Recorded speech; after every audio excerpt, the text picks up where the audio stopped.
Okay, so also in the Bible is death. Yes, there is death in the Bible. I mean, like the physical or spiritual embodiment of death, like the guy with the pitchfork or the scythe. I mean, okay, yeah, he's in the Bible. All right, so he's coming for you. Yeah, he's coming for all of us. He's in Exodus apparently. Okay, and that's a different weird thing. He seems like a neutral guy who just kills whoever. All right, when they're ready. Okay, which God told him to go kill everyone who didn't kill a sheep and put it on their thing. The doorpost. In Correct. Egypt. Right, in Egypt. Yeah. So, yeah, I mean, so yes. So who dat? All right. So in Exodus chapter 12, you're right. So there in Exodus 12, it speaks about the Lord coming through, right? And so what he asked the Israelites to do was just like you said, take the blood of an unblemished sheep, right? Right. Place it on the doorpost. And the Lord would come over that area and pass over them. That's where we get the idea of Passover from, right? Okay. Passover feast, Passover meal, that's where that's from. The Lord passes over those houses. He does not allow death to come to the firstborn, which is the 10th plague, if you were, in Egypt, to not allow the firstborn to be killed.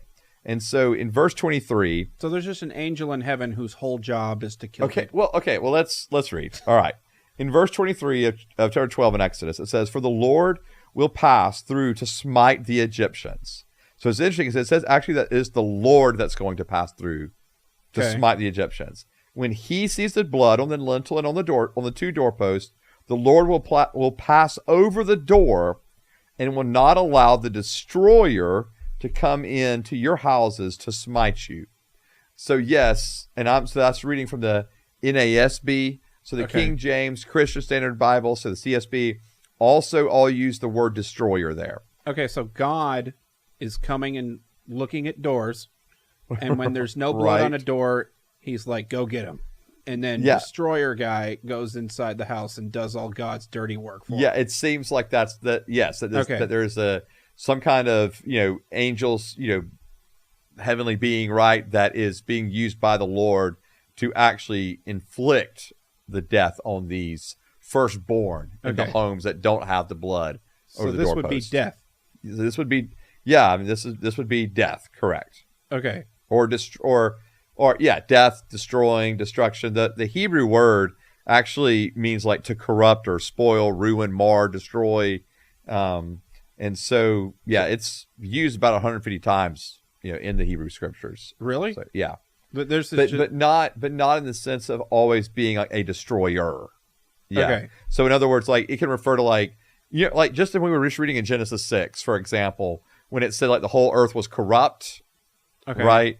That would be the sense of like of this word, that it was corrupt or marred, and so it was full of wickedness. So this thing's actually an angel.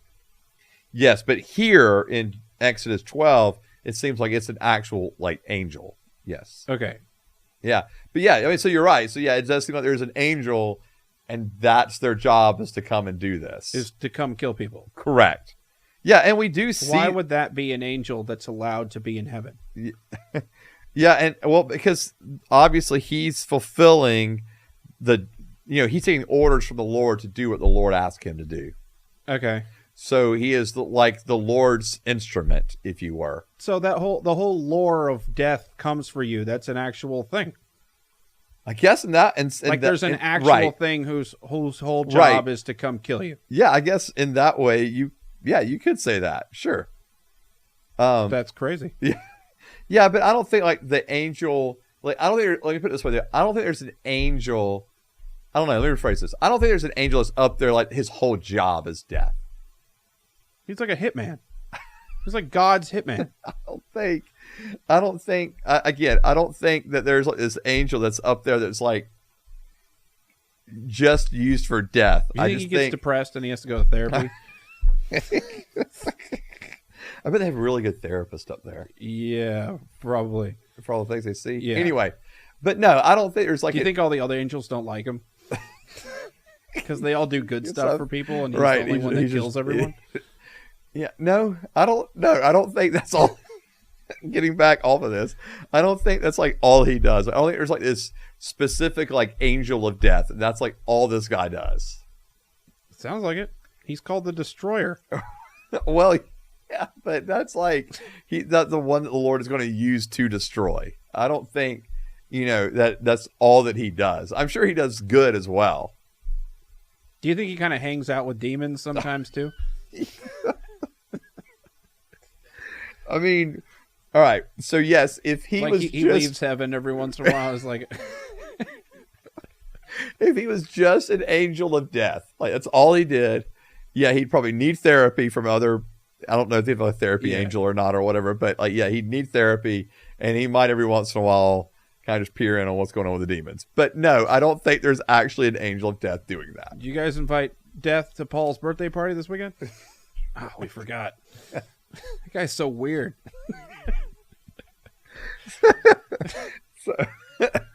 So no, I don't.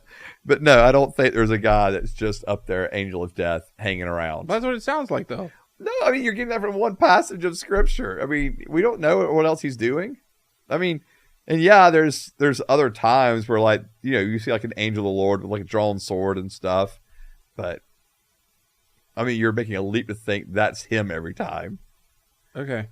Yeah. All right. So yeah, I mean, so I get what you're saying, but yeah, I don't know if there's actually like an angel of death. I think there's an angel. I think angels do what's asked of them by the Lord. Okay. Yeah. So in this case, destroy.